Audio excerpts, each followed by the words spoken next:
Hello అండి. అందరికీ నమస్తే. నేను మీ హారిక. వెల్కమ్ బ్యాక్ టు సెసి టీవీ. ఈరోజు మనం ఒక దారుణమైన సంఘటన గురించి మాట్లాడుకోబోతున్నాం. ఏంటి అంటే మొదటగా ఫస్ట్ ఒక వ్యక్తి అప్పు ఇచ్చి దాన్ని తిరిగి పొందే క్రమంలో తన సొంత కూతుర్నే పోగొట్టుకున్నాడు ఓ వడ్డీ వ్యాపారి. అంటే ఈ వడ్డీ వ్యాపారి పేరు అస్మతుల్లా. ఈయన చిత్తూరు జిల్లాకు చెందిన పుంగనూరు గ్రామానికి చెందినవాడు. అయితే ఈ గ్రామంలో తను తన భార్య, పిల్లలతో నివాసం ఉంటున్నారు. అయితే ఇక్కడ ఏంటంటే తనకో పాప, ఓ బాబు. అయితే పాప ఈ మధ్య 29వ తారీఖు నాడు అంటే సండే రోజు ఆడుకుంటూ ఉండగా మిస్ అయ్యింది. అసలు మొత్తటికి కథ ఇక్కడనే స్టార్ట్ అయింది. మిస్ అయిన నుంచి మొత్తం ఊరంతా గాలించారు. ఎక్కడ దొరకకపోయేసరికి లాస్ట్‌కు ఎస్పీ దగ్గరికెళ్ళి అంటే పుంగనూరు పోలీస్ స్టేషన్‌కెళ్ళి అక్కడ కంప్లెయింట్ ఇచ్చారు ఈ వడ్డీ వ్యాపారి. అయితే ఈ వడ్డీ వ్యాపారి మొత్తానికి అంటే తనకు తెలిసిన వాళ్ళను, అలాగే తెలిసిన రాజకీయ నాయకుల్ని, అలాగే పోలీసులు కూడా అందరికి చెప్పి వెతికించారు. అండ్ ఊర్లో వాళ్ళు కూడా యూత్ గాని, ఊర్లో ఉన్న పెద్ద మనుషులు గాని, చిన్న పిల్లలు గాని అందరూ ఆ అమ్మాయిని వెతకడానికి ప్రయత్నం చేశారు. విఫలమయ్యారు. అసలేం జరిగింది? ఆ అమ్మాయి మిస్ అయినప్పటి నుంచి ఆ అమ్మాయి దొరికే వరకు ఇంత జరిగినా, దొరికిన తర్వాత ఏం జరిగింది అనంటే, ఇదొక పొలిటికల్ టర్న్ తీసుకుంది. ఇప్పుడు మనం చూస్తూనే ఉన్నాం. ఒక పక్క మహిళలు కొంతమంది మాట్లాడుతున్నారు. ఇవన్నీ ఒక పక్క బెడదాం. పొలిటికల్ టర్న్ మాత్రం పక్కన బెడదాం. అసలు మొత్తానికి స్టోరీ ఏం జరిగింది అనంటే, వడ్డీ వ్యాపారి అంటే మొత్తానికి నేను పేర్లు తీసుకోవడం లేదు. ఎందుకంటే కొంచెం ఉంటాయి గదా! ఎథికల్‌గా మనం వాళ్ళ పేర్లు వాడకుండా. ఆ అమ్మాయి పేరు గాని, అతని పేరు గాని వాడడం లేదు. కానీ ఊరు మాత్రం పుంగనూరు. అయితే ఈ అమ్మాయి దాదాపు సండే రోజు ఈవినింగ్ అంటే ఆళ్ళు ఆల్రెడీ ఎక్కడికో వెళ్ళేసొచ్చిండ్రు. వెళ్ళేసొచ్చి ఇగ పాప ఆడుకుంటా అంటే ఇగ పిల్లలందరూ సాయంత్రం పూట ఊర్లల్లో మన పిల్లలు కూడా అంతే గదా! ఈవెన్ మనం కూడా అంతే. సాయంత్రం పూట ఎవరితోనో ఒకటి ముచ్చట పెట్టడానికి పోతాం. అండ్ పిల్లలు కూడా సేమ్ ఆడుకోవడానికెళ్తారు. అదే టైంలో ఒక లేడీ వచ్చి తనని తీసుకెళ్ళింది. తీసుకెళ్లడమే గాకుండా దారుణంగా చంపేసింది. ఇది ఇక్కడ జరిగింది. అసలెందుకు చంపాల్సొచ్చింది ఆ లేడీ? అసలు ఈ లేడీకి, ఈ వడ్డీ వ్యాపారికి సంబంధం ఏంది అనంటే, ఈ లేడీకి దాదాపు ఇల్లు కట్టుకునే ప్రయత్నంలో 3,00,000 తక్కువ పడితే, 3,00,000 ఇంకా కొంచెం పైనే. ఆ 3,00,000 ఈ వడ్డీ వ్యాపారి ఇచ్చారు. అంటే కొంచెం ఇంట్రెస్ట్‌కే. ఆ ఇంట్రెస్ట్ కొన్ని రోజులు కట్టింది. తర్వాత కట్టకపోవడం అండ్ ఈయన కూడా వడ్డీకి బదులుగా మొత్తం అసలు ఇచ్చెయ్యు అంటే మొత్తం అమౌంట్ ఇచ్చెయ్యు అన్న క్రమంలో ఇగ తిట్టారు.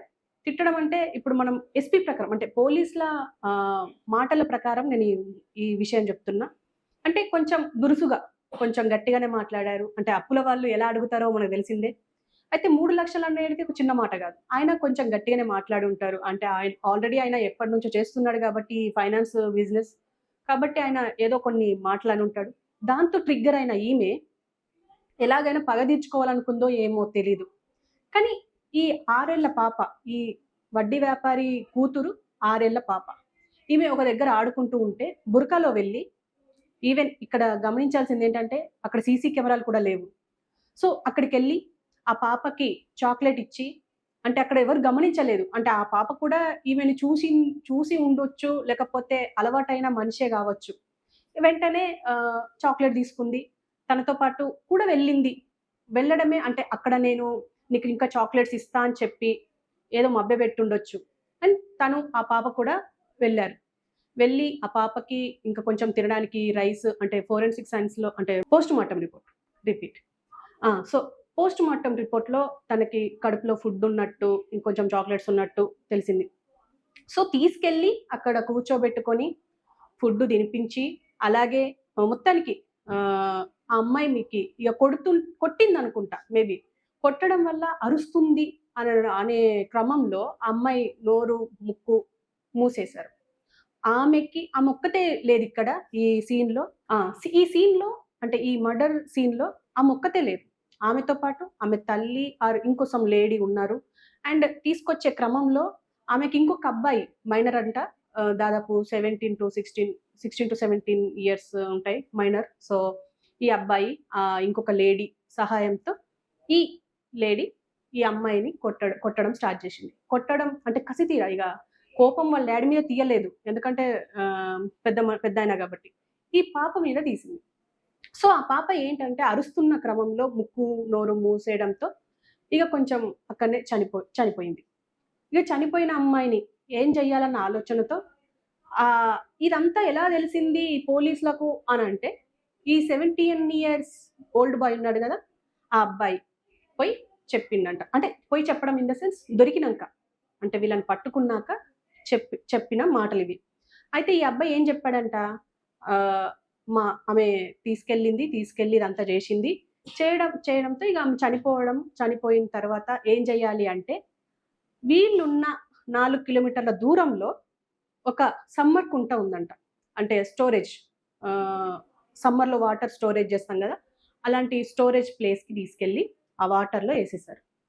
దాదాపు 3 రోజుల తర్వాత ఈ ఇన్సిడెంట్ బయటకొచ్చింది. అంటే వెతకడం 3 రోజులు కంటిన్యూయస్‌గా వెతుకుతూనే ఉన్నారు. 3 రోజుల తర్వాత ఏమైంది అని వెతుకుతుంటే ఆ కుంటలో దొరికింది. ఇప్పుడు సీన్ ఇక్కడ స్టార్ట్ అయింది. సమ్మర్ కుంటలో ఎలా పడింది? అంటే ఎవరు చంపేశారు అన్న దగ్గర వీళ్ళ ముగ్గురు మీద అనుమానమొచ్చి, అంటే ఎవరో చిన్న బాబు చూసాడంట. సో, వాళ్ళు చెప్పుంటారు. ఇగ చెప్పడంతో ఈ ముగ్గురు దొరికారు. అంటే 3 డేస్‌గా దొరకలేదు. అంటే ఇదొక మిస్టరీ లాగా మిగిలిపోయింది. ఆ పాప కోసం వాళ్ళ తల్లిదండ్రులు ఎంత విలపించుంటారో కూడా అర్థం చేసుకోవచ్చు. ఈ ప్రాసెస్‌లో వాళ్ళు దొరకడం అండ్ ఆ బాబు, ఆ 17 ఇయర్స్ బాబు అయితే ఎవరైతే ఉన్నారో వాడు చెప్పడం, ఇప్పుడు మొత్తానికి ఆ ఇద్దరిని ఆ 17 ఆమె ఎవరైతే చంపిందో ఆమెని అండ్ ఆ బాబుని అరెస్ట్ చేశారు. ఇంకొక లేడీ ఇంకా దొరకాలి. అంటే మేబీ ఎటన్నా ఎళ్ళిపోయి ఉండొచ్చు. అయితే ఇప్పుడు వీళ్ళైతే అరెస్ట్‌లో ఉన్నారు. కానీ ఇగ నెక్స్ట్ అంటే ఎంత దారుణం అంటే, ఇప్పుడు అప్పు ఇవ్వడం ఆయన వంతయింది. కూతుర్ని పోగొట్టుకోవడం ఆయన వంతయింది. అంటే అప్పు ఇచ్చి తిరిగి అడగడం కూడా తప్పేనా అన్న సిట్యుయేషన్ వచ్చింది. అంటే ఎందుకంటే ఇప్పుడు మనం అవసరానికి డబ్బులిస్తాం. ఆ అవసరం మనకి ఇప్పుడు ఎంత దారుణం అయిపోయిందంటే, నీ అవసరానికి నేను డబ్బులిచ్చాను. నా అవసరానికి నువ్వు డబ్బులియ్యవా అనే సిట్యుయేషన్ కూడా వస్తది. ఆయన వడ్డీ వ్యాపారి కాబట్టి ఇంకొంచెం గట్టిగానే మాట్లాడుండొచ్చు. దానివల్ల ట్రిగ్గర్ అయ్యుండొచ్చు. ఏదేమైనప్పటికీ ఆ చిన్న పాప ఏం చేసింది అనే క్వెషన్ వస్తుంది. ఎందుకంటే ఎవరమైనా అనుకుంటాం. ఎంత దారుణం. 6 ఏళ్ల చిన్నారి. వాళ్ళ నాన్న ఏం జేస్తాడో తెలీదు. ఏం పని జేస్తాడో తెలీదు. ఎవరితో ఎలా మాట్లాడతాడో తెలీదు. ఎవరైనా శత్రువులున్నారా తెలవదు. ఎవరు మిత్రులున్నారో తెలవదు. ఎవరొస్తే వాళ్ళతో మాట్లాడడమే తెలిసిన ఏజ్ అలాంటిది. అంత చిన్న పాప మీద అలా కొట్టడమే గాకుండా దారుణంగా చంపడం. అంటే దాదాపు 3 రోజులు చెరువులోనే పడున్న డెడ్ బాడీని ఒకసారి ఇమాజిన్ జేసుకోవాలి. అంటే దాదాపు అందరూ చూసే ఉంటారు కొన్ని బాడీస్‌ని. అది నేను ఎక్స్‌ప్లెయిన్ చేయలేను అండ్ చూపెట్టలేను కూడా. ఎందుకంటే కొన్ని ఇష్యూస్ వల్ల. సో, ఇది పుంగనూరు గర్ల్ డెత్ మిస్టరీ. అయితే ఇప్పుడు దాదాపు తల్లిదండ్రులు ఆలోచించాల్సింది ఏంటి అంటే, పిల్లలు ఎక్కడ ఆడుకుంటున్నారు? ఎవరితో ఆడుకుంటున్నారు? ఎవరితో బయటికెళ్తున్నారు? ఇవన్నీ గమనించుకోవాలా. ఎందుకు అంటే, చిన్న పిల్లలకి ఏమి తెలీదు. ఏదిస్తా అంటే దాని కోసం వెళ్తారు. అండ్ వాళ్ళని మనము జడ్జ్ చేయలేము. సో, పిల్లల్ని జాగ్రత్తగా చూసుకోవాల్సింది మనమే. మన పిల్లలు ఎక్కడ ఆడుకుంటున్నారో అంటే ఎవ్వరు దగ్గరగా చూడరు. ఎప్పుడు వాళ్ళని చూడాలా అని అనుకుంటారేమో. డే బై డే మార్చుకొని అయినా పిల్లల్ని ఒక కంట కనిపెట్టుకుంటూ ఉండాలి. లేకపోతే వాళ్ళ చుట్టూ పెద్ద పిల్లలుంటారు. పెద్ద పిల్లల్ని కూడా చూడమని జెప్పాలి అని జెప్పేసి కొంతమంది అంటున్నారు.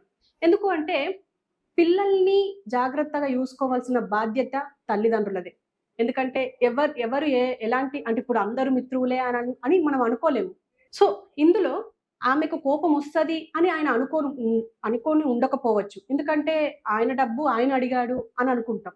కానీ అక్కడ చూస్తే ద దారుణంగా ఆయన ఎంతో అల్లారు ముద్దుగా పెంచుకునే బిడ్డను పోగొట్టుకున్నాడు. సో, ఇలాంటి సిట్యుయేషన్ ఎవరికీ రావద్దు అని చెప్పేసి కోరుకుందాం. ఇది ఇవాల్టి మ్యాటర్.